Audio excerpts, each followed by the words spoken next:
Hello everyone, it's me Ash here on Nerd Life with another episode of Feed the Beast, and as you can see I'm looking over the landscape from the top of our facility at Ash Ballistics, and it's lovely, but anyway, as you can see when I turn around to the rooftop, there has been a lot of work done since our last episode. Over the weekend I did a lot of work, I did a lot of testing, I did a lot of revamping, I did a lot of beautification, and I also did a lot of beautification.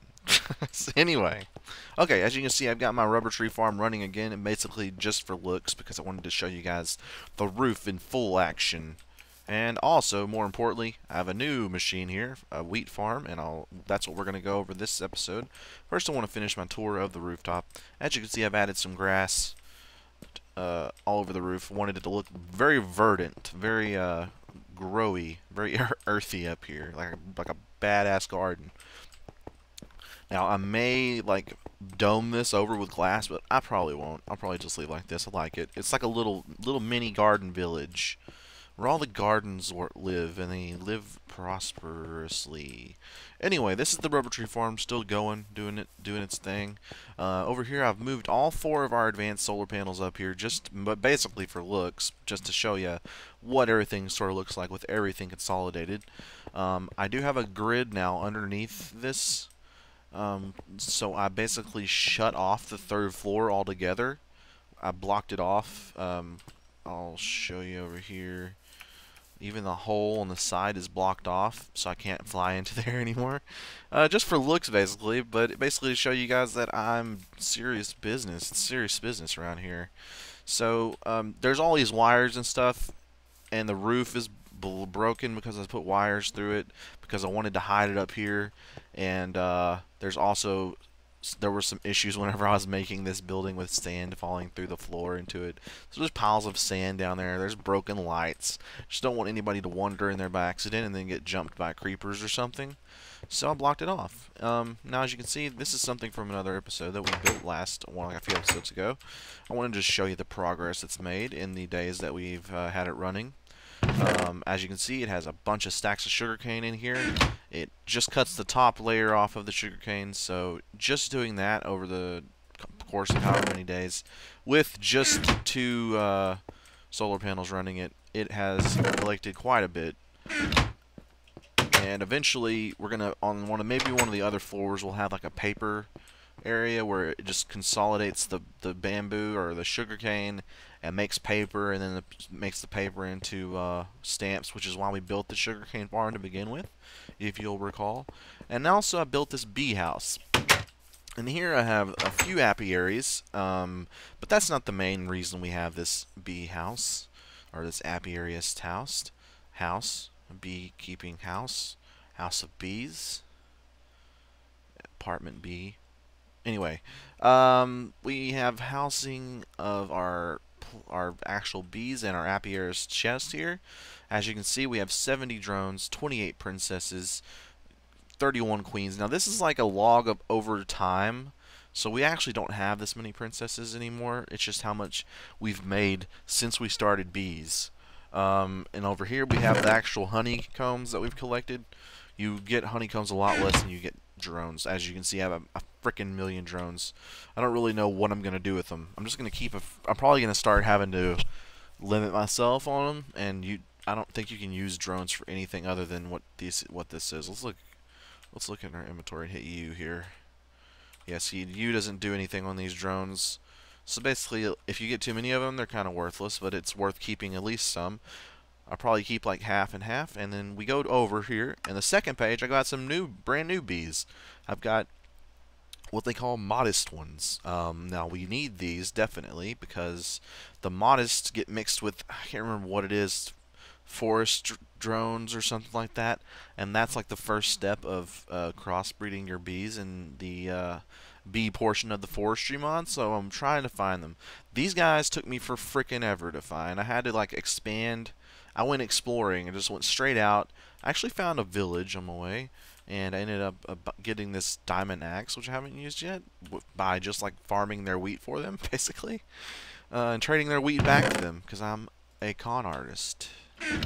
As you can see, this is already done. Turnover's pretty quick. I had to put a cactus up, or I don't know if I had to, but I did. I think the cactuses, yeah, they like the cactus, because these guys are from the desert, the modest drones. Also found a meadow bees. Unfortunately, they didn't give me a drone when I broke their little hive. So, in the end, I can't do anything with him. He's right here, a meadows princess. So until I could mix him with a different drone, but I just really don't feel like doing that because the yield is really weird if you do that. A lot of times you'll get mixed like a comb from a different biome, or you'll get a princess from the wrong biome because you mixed one of the drones or something like that. And then I had the standard marshy drones setting up here. Anyway, back out here. Go back out here and take a look at our wheat farm because that's what we're going to go over today. I'm going to show you how to do it. Okay, so basically over here we have our yield, and I've only been running this for a couple hours. We already have nearly 4 stacks of full wheat. I have 2 machines that you're going to need. You have this one right here. It looks like a logger. It's actually called a combine. That is C-O-M-B-I-N-E. And then we have this, which is actually just called a farm. And so F-A-R-M. Nothing farm, just farm. The word farm in there. These 2 guys work together, sort of like the logger and the arboretum work together for the rubber tree farm. These guys work exactly the same, basically. Except they're actually a little bit simpler because there's no resin to worry about. So you don't have to worry about separating a whole lot of stuff. It's just basically wheat and then seeds. And as you can see, I have a diamond pipe here in the middle. What's happening is the farm does the heavy lifting in terms of planting these seeds and keeping the seeds planted. It also creates the dirt. And as you can see from above, if I fly up here with my jetpack, it's really large compared to, say, the standard size of a rubber tree farm. This became an issue, so I actually had to move the rubber tree farm over several blocks so it wouldn't look weird. Anyway, so you need to give yourself enough space because it's going to build, let's see, this is the farm, 1, 2, 3, 4, it's going to build 4 out from it, and then it's going to go 3 over. It will place the water blocks on its own. You don't need any water. All you need to do is get yourself about 2 stacks of dirt and about 2 stacks of seeds and put it in there because you're going to need basically that much dirt and that many seeds to get a whole square going. The dirt doesn't... The fuck, I'm starving to death. Oh, God, no. Okay. I'm gonna go. I'm talk while I go cook some stuff here. I think oh, I actually have one of these. That doesn't do anything. Psh. Okay, I'm gonna go downstairs. Basically, what the hell was I saying? Unlike the rubber tree farm where you need humus and humus turns into sand and then it has to replace the humus blocks. It doesn't do that. The dirt is fine. You only need the dirt that you start with. I like to leave a little bit of extra in there in case I accidentally break some of the dirt or something like that. It'll replace it. It'll keep it plowed so that it's easily planted. It keeps the water is there automatically. I need to cook. And then that's pretty much it. Let's see. Oh, we don't have it. We have very little energy stored. Let's get some coal out here.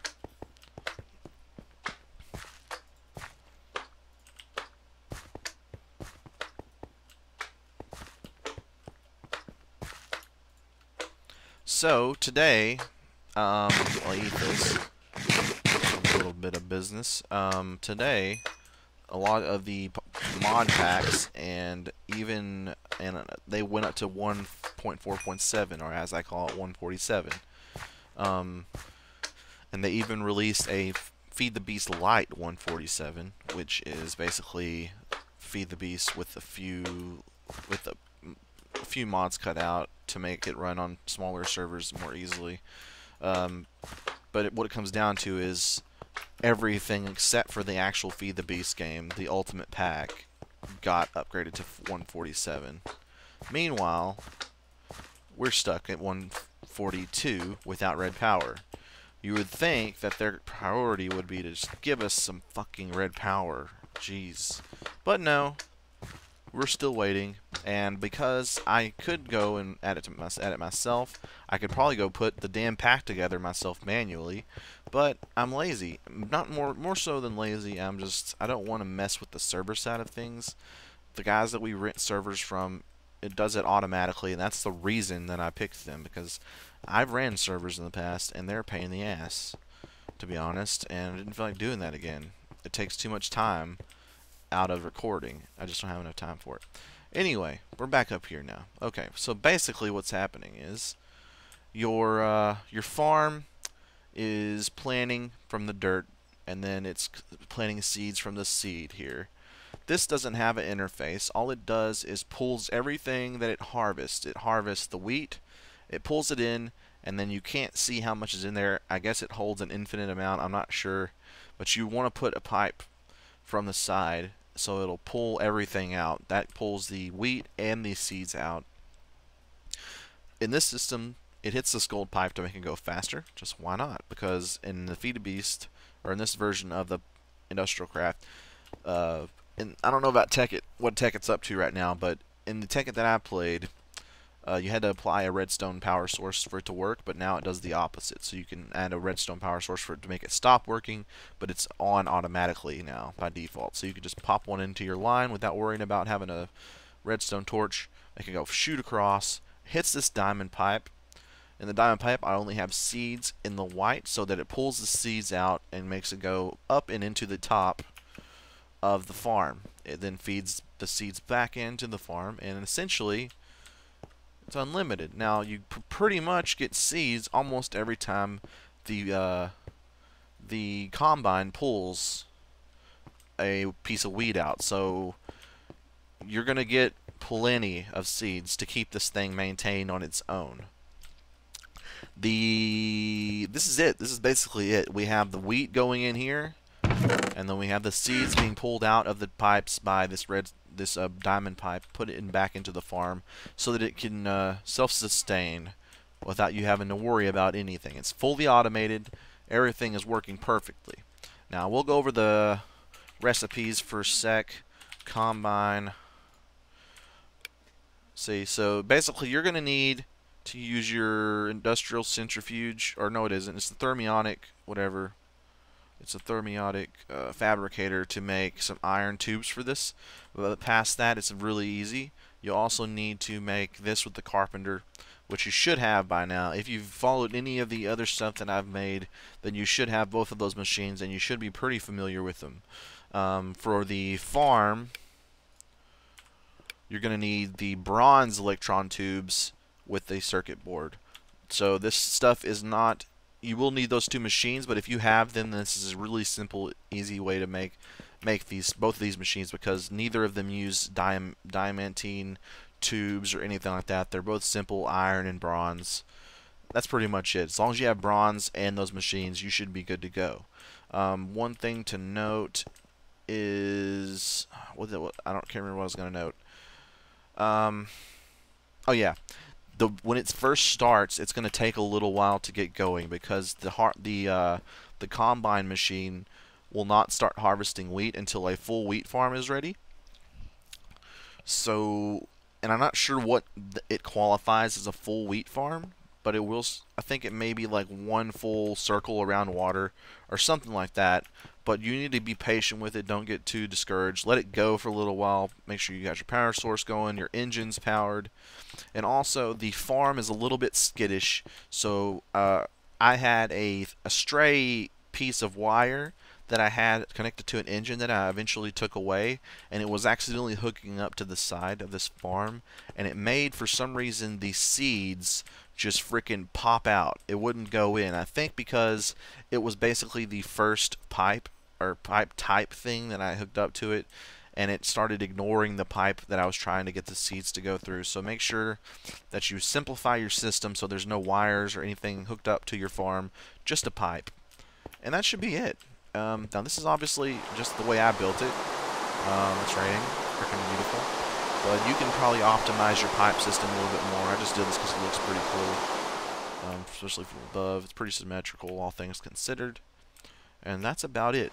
Next episode, I really want to build some more armor, because I want to start working my way towards the, what's it called, grabbing something. Gravy chest plate. Basically, this chest plate is made from a quantum chest plate and a bunch of other really advanced pieces you're going to need for in-game stuff. And what it does is it basically lets you fly around like you're in creative mode, sort of like the swift winding gale rings do. And it holds the same amount of energy stored as a MFSU does, 1 million or something. Maybe not that. I think it holds 1 million, not 10 million. But anyway, it's pretty badass. Except it is really intense. It is obviously in-game. It's got a superconductor ×4. It's got an ultimate lat pack. It's got some gravitation engines. It's also got an HV transformer. Tesla coil. Jeez. It's mostly shaped crafting, so it's not super bad. But we're gonna start making our. We're gonna start working towards the quantum stuff, which means we need to build nano armor first, which is really simple. So we'll probably work on a full suit of nano armor next episode. If you want to learn how to do that stuff, just join in on episode whatever, 13, I guess. If you have any questions about any of the stuff that we've built so far, please feel free to leave a comment, and I'll try to walk you through it. Or if you have any problems, I'll try to look at your system and see what you did wrong. Until next time, though, this has been Esh on a short episode here on Nerd Life. Be sure to ask any questions if you guys need help with our little wheat farm, because it's actually very simple. That's why this episode is so short. But it can be, if you do one little thing wrong, it will mess it all up. So this has been Esh here on Nerd Life with a short episode of Feed the Beast. Next time we'll do some armor building, and I'll give you an update on the stuff that I do in between episodes. Until next time, later, players.